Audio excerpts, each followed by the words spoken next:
به همین سادگی تو رو از دست دادم، به همین سادگی از چشمات افتادم. کاری نمیشد کرد، تصمیمت رفتن بود، من به تو دل بستم، اشتباه از من بود. حالا من موندم و روزای تکراری پر بغضم با آهنگی که دوست داری. بی تو از دنیای من آرامش رفته، یه حالی دارم که درکش واسط سخته.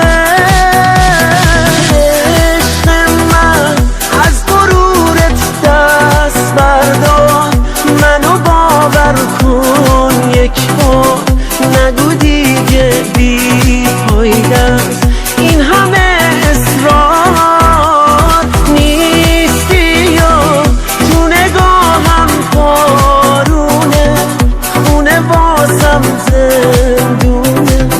آخه تو چی میدونی از یه دیوونه؟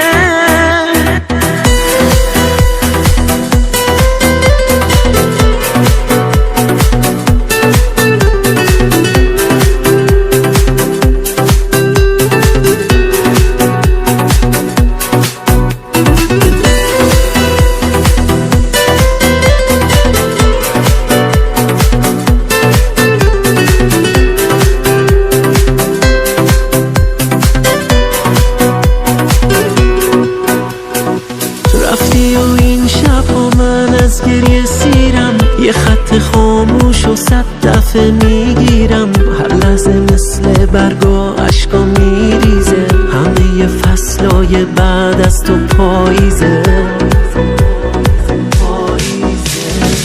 هی صدا میزنم اسم تو خوابم، خستم از عکسات و قرصای اعصابم. من توهم دارم که هنوز اینجایی، روزای خوبی نیست، روزای تنهایی.